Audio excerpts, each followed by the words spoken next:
I want to advise you, as always, to please make this teaching and this class your own. Go at your own pace and do it as you need. You can always slow down. You can always add a little more. You can always stop completely and just rest. This is really your time, and I'm just sharing some teaching and ideas. I really encourage you to make it yours. So we'll begin seated. You can sit in a chair, or you can sit up on a block as you wish. Please have your belt handy with the strap. We're going to place it around our shoulders, so I'll show it to you from the back because that's the easiest way to help explain. So first from the front, we're going to you want to put it on just like you were putting on a jacket, kind of put it around like it's a shrug, and have the belt up at the top, kind of near your neck, and make sure there's a loop that you can pull toward you. So let me show you from the back. You have a nice big loop in your belt, and you're putting it on just like you would put on a jacket, putting your arms through. Keep the belt part up near your neck or a little to the side, and see that you can pull away from you. So what we're going to do is, from your neck, take the top of the strap a little bit to the tops of the shoulders and begin to pull. So we're sort of straitjacketing a little bit the arms. So I'm pulling on this tail here. I just don't want the metal to be stuck on my arm at the end of it all. We're pulling on this tail, and the top of the belt is just, you see, a little bit below the tops of my arm bones here and shoulders, so that it comes across. And I'm pulling until the upper arm bones start to get pulled back. Not too much, just a little, right? So what do you see here? What are we aiming to feel? The upper arm bones are moving back slightly, and it gives a little bit of opening to the collarbones and across the chest. And as you see, I can sit up really nice and tall with an open, broad chest. See if you can soften those lower ribs back so that you're not yanking on your strap so much that you're arched and the front ribs are forward, but you can soften the ribs. Right, so I just have some nice openness here.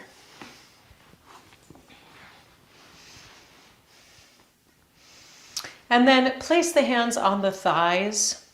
It's quite nice with the palms up, actually. That helps to encourage also the opening at the top of the shoulder. The external rotation of the upper arm bone.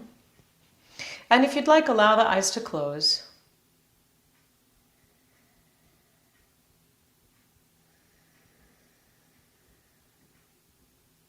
This belting of the arms should allow freedom. It shouldn't feel like it's constraining you. Exactly the opposite. We're placing this scaffolding here so that we don't have to do the work of opening the chest, opening the collarbones for ourselves. It's being done for us.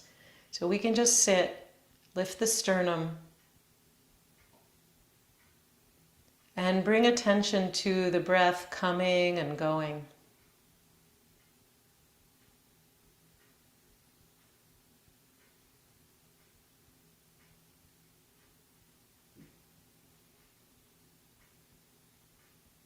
Nothing you need to do to change it. Just bring your attention to feel the inhale and expansion of the rib cage, and the exhale as the rib cage comes back to center. Soften the forehead, soften the eyebrows. Soften the space between the eyebrows.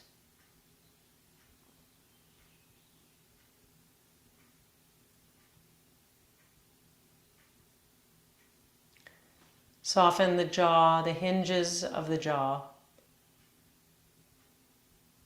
Soften the root of the tongue and the throat.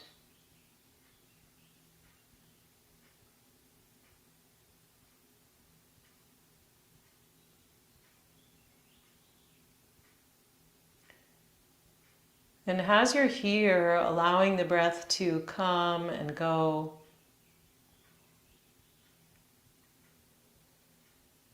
see if you can begin to feel that there's a little more freedom and expansiveness to the breathing mechanism, to the breath itself.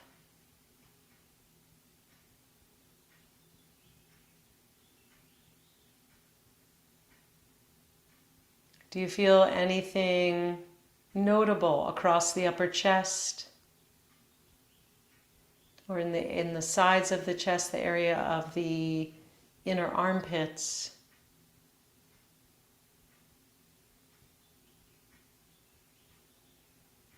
Anything notable through the rib cage, or specifically at the base of the rib cage where the diaphragm attaches all the way around?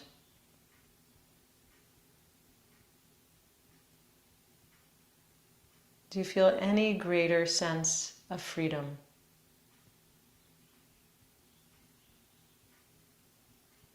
So that's what we're going to explore today. We're going to look at the names for Passover, and particularly this name, Zman Cherutenu, the time of our freedom. So feel free to stay in this and just sit and breathe while I share a few words. You can just stay as you are. Or if it's causing any discomfort, you can take it off at this point. I'm just going to take it off to have some use of my hands. So it's a big day, Rosh Chodesh tonight.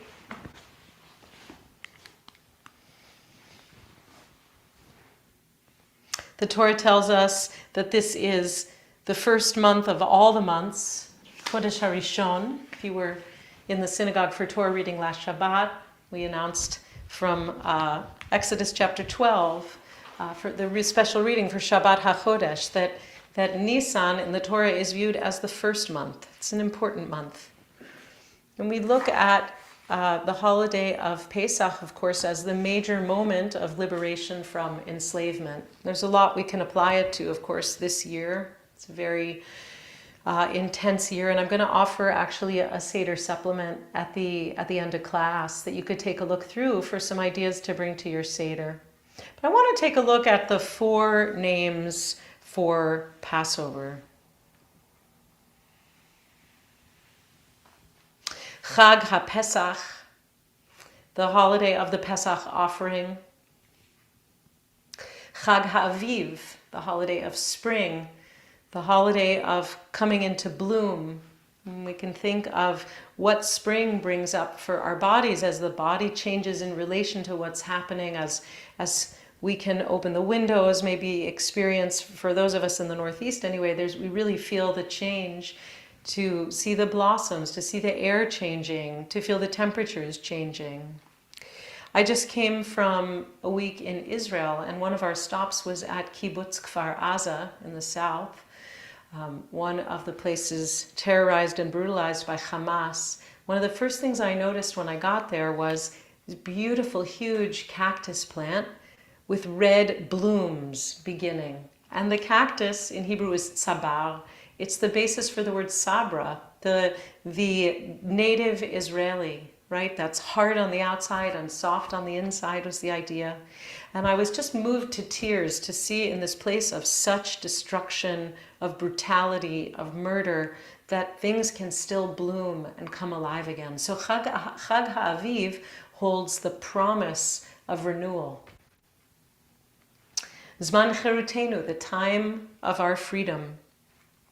So when we make that thingy, that jacket with the belt, we provide ourselves with some liberation for the respiratory system, which is a really big deal, because being able to open the chest, open the rib cage, and open the breathing up a little more is really opening ourselves up to life, to more life. And we're going to look specifically during the rest of class at the groins, at the inner thighs, the groin area, and see that creating Zman Cherutenu, some freedom in the groins and coming away from gripping, has reverberations throughout the body, down to the knees and down to the ankles and feet.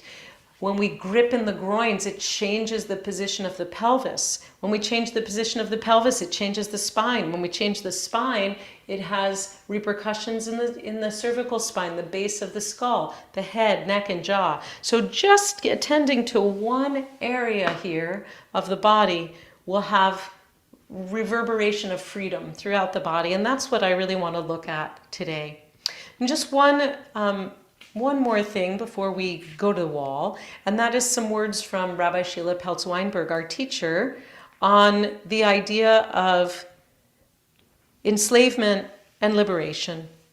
She says, the Haggadah teaches us that we are both enslaved, saying Hashita Avdei, now we are slaves in the Aramaic, and that we've also already been liberated, Avadim Hayinu, Avadim hayinu, right? We were slaves, and now we're free. In our practice, we can witness intimately these dual realities. How can we be both enslaved and already liberated? Both and. I'm enslaved right now, Hashita Avdei. These are the things that control, influence, and inform our moment-to-moment reality. What is in charge? What are the things that I thought were in charge? Are they the same things that I see operating when I actually witness my lived experience? And also, simultaneously, Avadim Hayinu. I am free. I've already been liberated. So this is when I notice that the limitation that I assumed was present, right, upon further investigation, perhaps it's actually illusory. When I remember and allow myself to believe it, limitations that were previously, quote, real, can become impotent. I'm already free, right? So we can bring awareness to our present moment reality to better witness the dynamics and habits of heart and mind. And we can also bring attention to sometimes how we get stuck in oppressor and oppressed and create binary. And in fact, the narrative is greater than that. And I'll share a podcast on that also at the end of class, which is kind of interesting to look at. So we're going to come to the wall. If your hamstrings are pretty open, you can have your sitting bones right against the wall. If your hamstrings are tight, you'll want to come a little further away from the wall and have the legs at an angle so you're not oppressing your hamstrings too much. So find where you need to be, send the legs up the wall. And then we're going to take the legs one by one, bend the knee, and come to cross legs. But it doesn't matter which shin is on top. Have the shins parallel. And don't tuck one ankle under the other. So it's just the lower legs are parallel here. And just with ease, notice how that feels to create in the bending of the knees, this external rotation of the upper thigh. How does it feel in the groins? How does it feel here in the pelvis? Just taking some note. Is there anywhere where you are gripping in the hips to make this action? And then you can take both palms, each to one thigh, and just press the thighs away toward the wall for a moment. Make a little hollowing in the belly and a little lengthening of the spine. Notice how that feels in the low back or anywhere through the spine as you do that. Then release the hands, release the legs, and change the cross so the other shin is on top. Again, you're not tucking an ankle under. The lower legs are just parallel here. Just feel how it is on the other side. Likely you started with the more habitual side, which may mean the easier side, so it might feel awkward on this second side. You could just notice, how is it in the hips, the groins, the pelvis? Is there anywhere that you're gripping that you can just notice off the bat, I can take 5% relaxation off of that. Take the hands to the thighs and press the thighs away for a moment. And release. And from here, we're going to extend the legs one more time and take the legs out to the sides wide. Extend through the heels, heels against the wall. And if the legs are flopping out and it hurts your hips, you can kind of hold the outer thigh a little bit with the hands, or place blocks if you'd like. And just feel, how is this on the inner thighs, on the groins? Be here and breathe.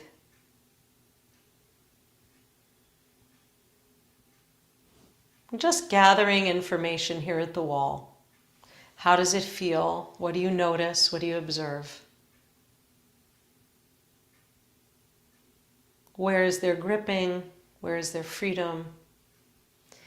And then bending both knees, I'm going to place the feet at the wall. Feet are wide. We're kind of in a sort of squat on the wall, if the wall were the floor.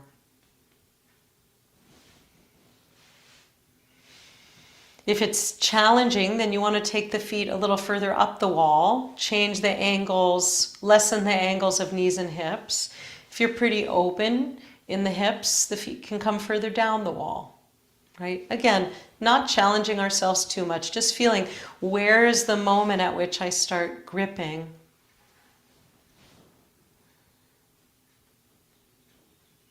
Again, be here and breathe. See if anything can move toward a little bit of chirut, a little bit more freedom.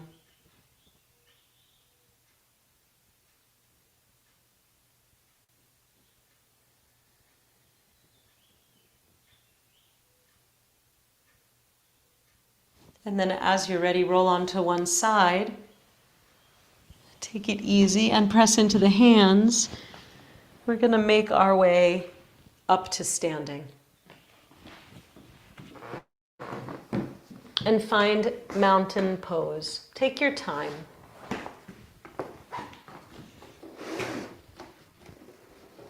We're going to just bring some of what we learned in the body here and see how we can approach it standing. So come to mountain pose. Find the four corners of the feet. Feet can be together or hip width apart. Lift and spread your 10 toes. Place them down. Four corners of the feet, inner heel, outer heel. Mound of the big toe over to the mound of the little toe.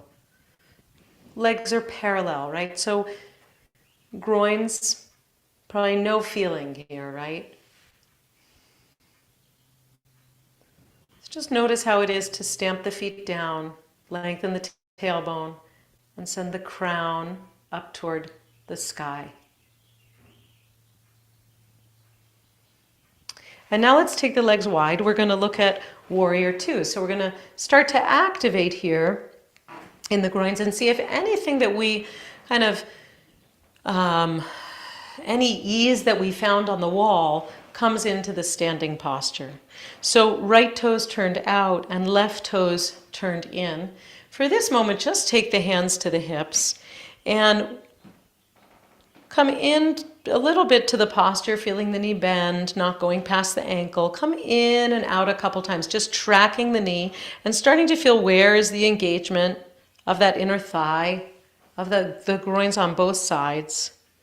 As we come in, just take it light, take it easily, and then bring yourself fully into the pose, whatever that expression is fully for you today. That's the expression, that's the fullness. And then you can take the arms up, shoulder height, extend through the fingertips. Be here and breathe, couple breaths. And if at any moment you notice the gripping begins, come on out, give it some ease, and then come back in.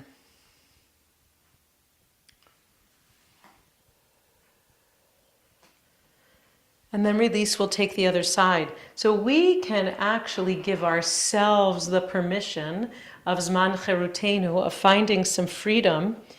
Obviously the body has its limits, right? But when we go slower, when we don't barrel into things, when we really pay attention, we can find a sense of freedom. So left toes out, right toes in, same thing, hands to the hips, and just starting to feel the intention of warrior two as we bend the knee and come out a little. And just see how the knee starts to track directly between second and third toes, right? It's not turning in. Continuing to warm up this area, and then settle on into the pose when you're ready, wherever you want to be with it. Take the arms out, palms pressing down, warrior two.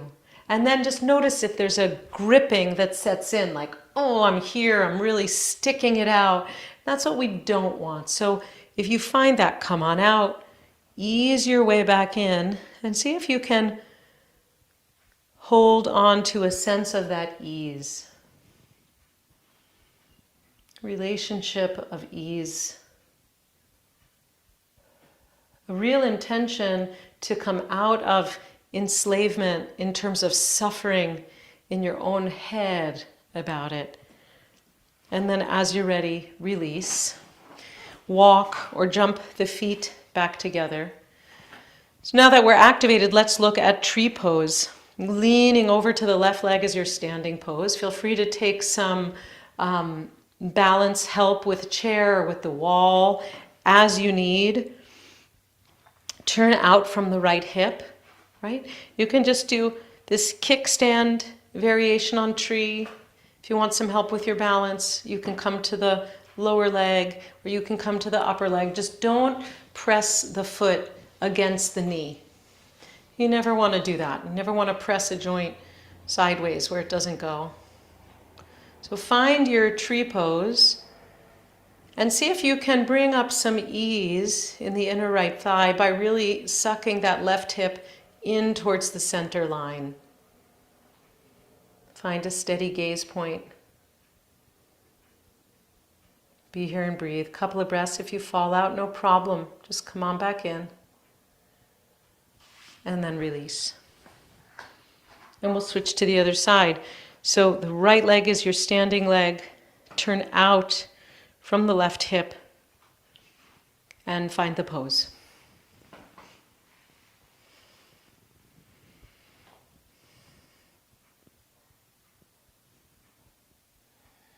Be here and breathe. And again, any moment you find, sudden gripping or sudden tightening of the breath, release, come back out. And then come on back in.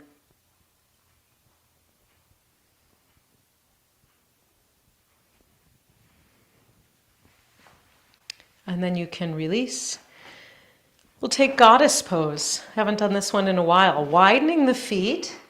Turn the toes both out in the direction of the corners of your mat. Is usually about right. The knees, again, are going to track, say, between second and third toes, just right over the toes. So as the knees come out, you don't want to see your toes anymore. So if the knees are coming in, shorten your stance a little bit, right? Just feel the weight of your tailbone. Really ground your toes, spread them, put them back down. And once again, hands to the hips, just a little bit of down and up. See if you can succumb to the floor and then press the floor away.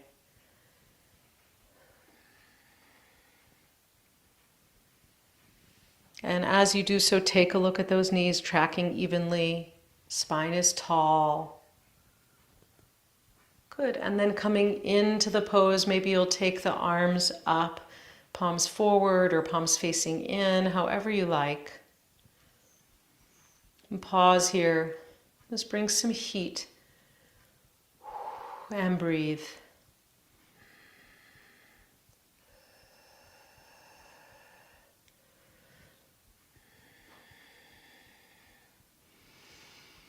allowing heat to build, and see if you can do that without resistance, without enslavement to that heat.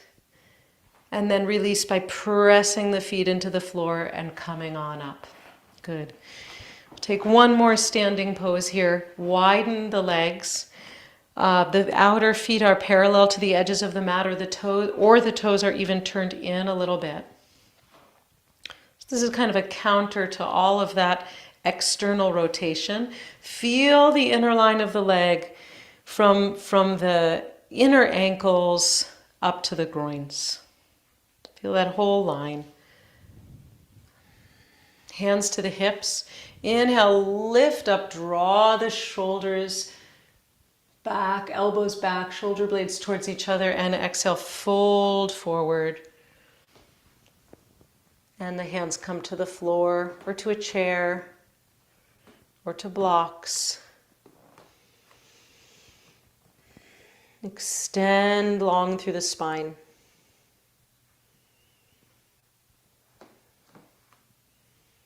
And good. From here you can do a full fold toward the floor if you like. Or you can just stay here, drawing the thighs back, the pubic bone back, hollowing the belly, lengthening the crown of the head. Or you can fold, release the head, fingertips in line with each other. You decide where you want to be. And then hands to the hips. Inhale, come on up. Lift up. And exhale, back to center. Good. Let's come down to the floor. Onto the blanket. Some lift for your hips is probably good for most of us. It's really nice, and we'll take the legs wide. So continuing with this, finding Zman Cherutenu for the groin area. The thighs are pressing down. Feel yourself in the center of your sitting bones, so notice if there's a tendency to tuck, right? If you're on the back of your sitting bones, then you might want to lift up with another blanket or something like that. Take the hands behind you, draw the elbows toward each other, press the fingertips down so you lift the center of the heart up.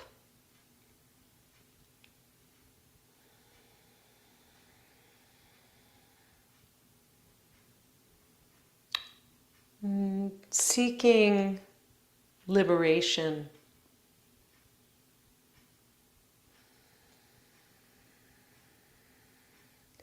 Right, sometimes we come to our practice with so much zirizut, so much excitement, passion, determination, that it can turn into aggression with the body, right? And so it's counterintuitive that the place we're trying to get to, of finding some freedom, some opening, some expansion, sometimes we just go at it with a little too much heat, a little too much effort. And the counterintuitive part is the less is more. Sometimes when we do less, we actually achieve more ease for the body. So just finding a place where you can be, and you can bring intention to soften in those inner groins.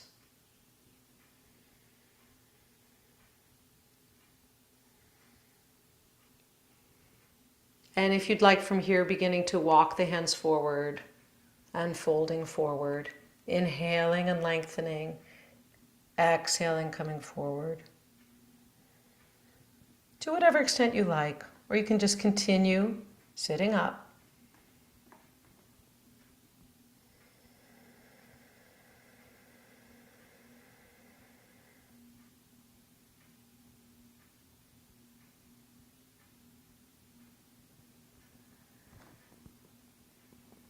Long, smooth, steady breaths.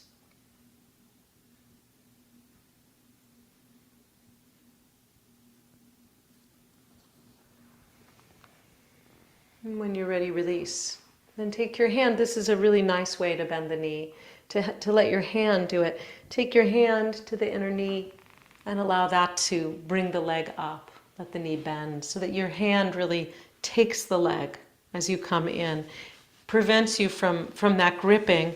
And then we're going to take cross legs, either shin in front. It doesn't matter, whichever comes naturally, go ahead and do that. I'll show you from the side, just to show you that what I want to see here is to make sure that we're seated up and that there's no slumping, right? So we're really interested in the groins and the pelvis. So we want to be able to situate ourselves in such a way that we can sit up on top of these sitting bones.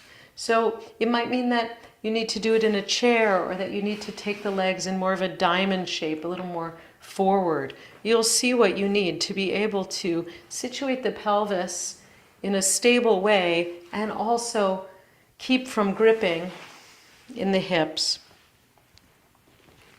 So perhaps just sitting up is just fine for you, or if you'd like, we'll fold forward. If you have a block handy, you can even put your head onto a block. I didn't mention that for a prop, but if you do have one or two blocks handy, it would look like this. And of course you can make a tower. You could put the block on any of its heights as you come forward. So maybe it's just walking your fingertips forward and lengthening. Perhaps there's something to put your head on. But we're trying to see, can we find some ease for the hips without a grabbing? And hopefully with all that nice work that we just did, for the inner line of the leg, we can feel its benefit to the outer hip, to the buttocks.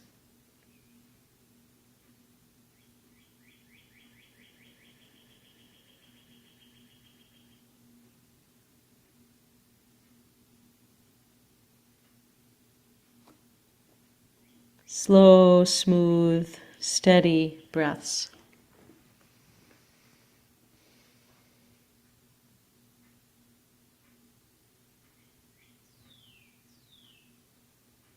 I wonder if the sounds from my yoga studio are coming through the microphone, but the birds are really at it. A lot of song out there. Beautiful experience of Chag HaAviv as it starts to unfold right outside my window. Maybe yours too. When you're ready, coming on up and switching to the other shin in front. And once again, you can stay seated up or fold forward.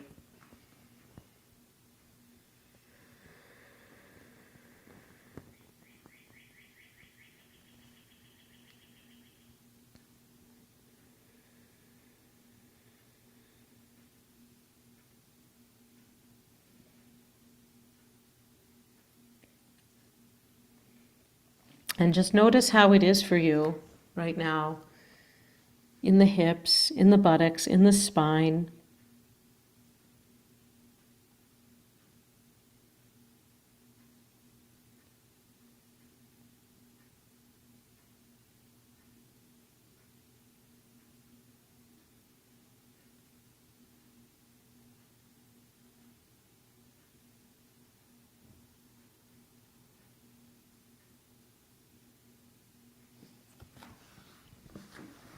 And then pressing into the hands to come up.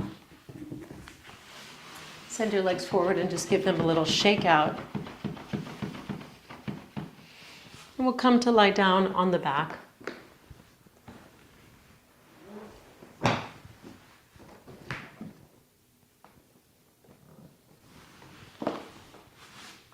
We'll just take one final pose,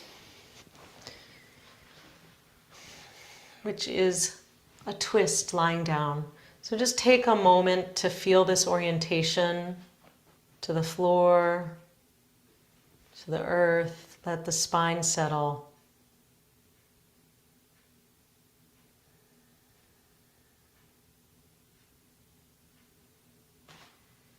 And bring the knees toward the chest. Inhale here. Extend the arms out at shoulder height. And as you exhale, allow the knees to come down to the right.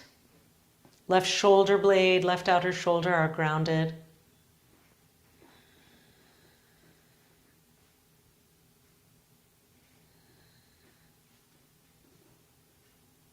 And see if you can maintain that softness of the inner thighs, of the groins, which is something we don't really think about as much in this pose.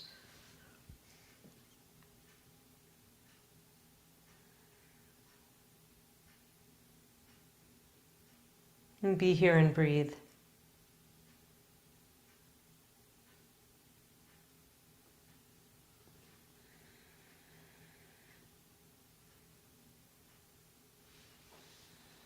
As you're ready, inhale up through center and exhale to the left.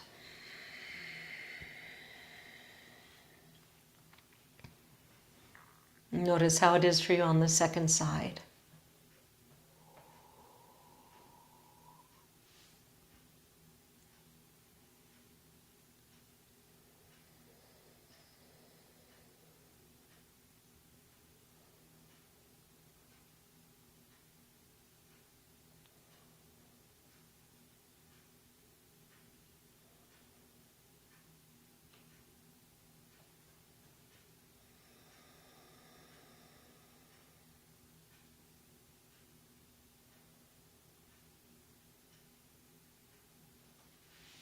And then as you're ready, inhale, come back up to center. And exhale, give the knees a hug to the chest. And you can take any final movements you like, a little rocking side to side or circles with the knees, or happy baby, grabbing hold of the outer soles of the feet and drawing the knees down by the sides of the rib cage. See what you need.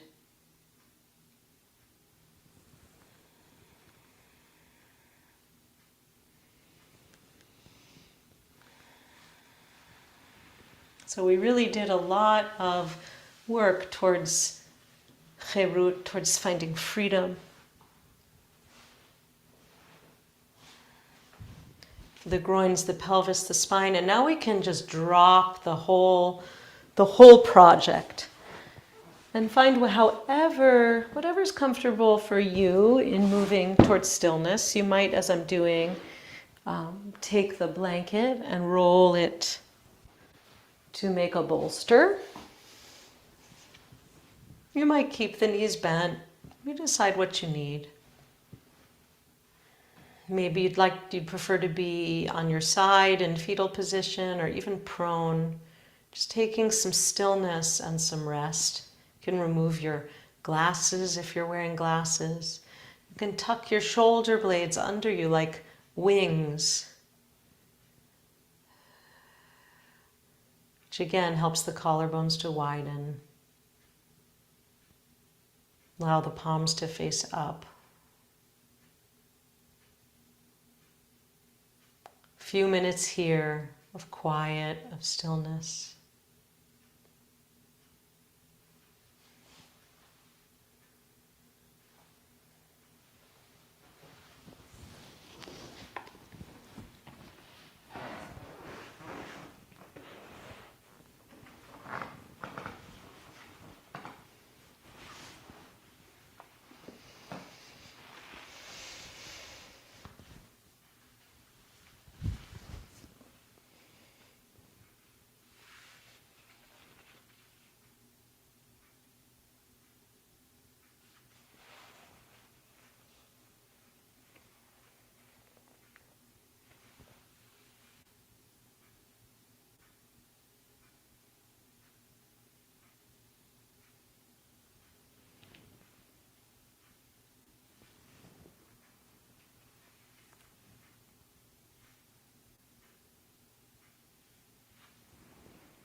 If you have more time that you can spend in quiet relaxation, feel free to do that. You can just turn off the video and return to your day when you're ready.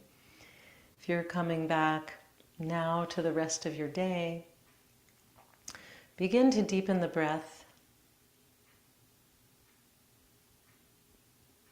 wiggling your fingers and toes, coming back to the surface. Give your whole body a nice yawn, stretch, sigh. Then slowly make your way up to a comfortable seat.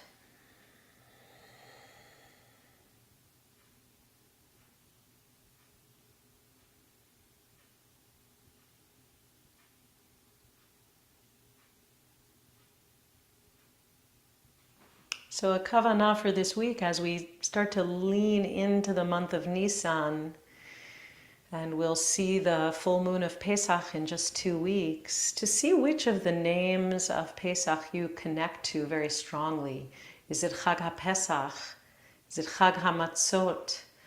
The holiday of matzah, of removing chametz and staleness from your midst, removing what you don't need, what's been sour or overpuffed. Is it Chag HaAviv, as I mentioned? Is it spring? Is it Zman Cherutenu? Is it you need to move yourself into some kind of personal liberation? How do you connect with Pesach on that personal level? Something to investigate this week. As we close, we'll chant together, as we've been doing, our hope for the freedom of the hostages from captivity. Achenu kol beit Yisrael. Today is day 185. It's half a year already that they've been in captivity, and we hold them in our hearts. And as I said, I was just in Israel, and there's nowhere where you go where you're not connected with the faces and the names of the chatufim, of the hostages. Where you don't see signs, tachziro otam habaita, bring them, return them home, the protests, etc. So we're keeping them deeply at heart for their well-being and safe return and immediate return. So Jordan will put this on the screen. Please feel free to sing along with me. There's transliteration, there's Hebrew, or just to listen.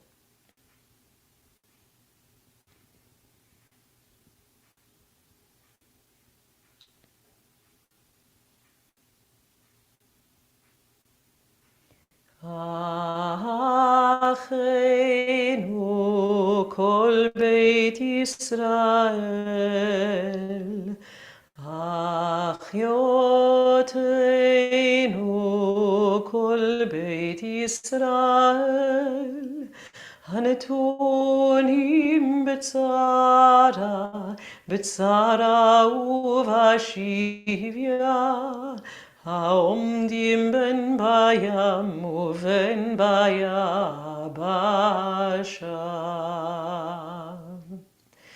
המקום ירחם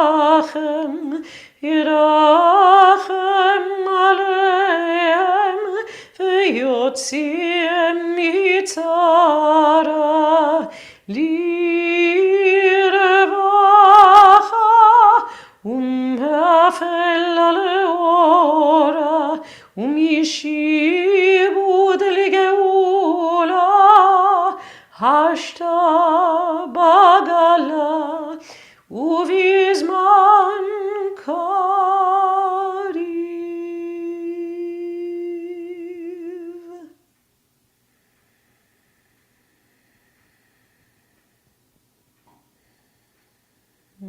May they be returned soon in good health, in safety. Let me say amen.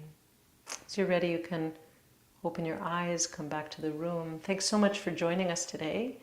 We'll stay for 15 minutes or so of Q&A. If you have questions about practice, I want to share with you a wonderful supplement to consider for your Seder that came out of the Shalom Hartman Institute, just released, I think within the last couple of days. It's free. You can download it. I'll share the link. As always, if you've enjoyed today's session or anything you've received from IJS, please feel free to make a donation in any amount. Every little bit helps for us to provide resources to you.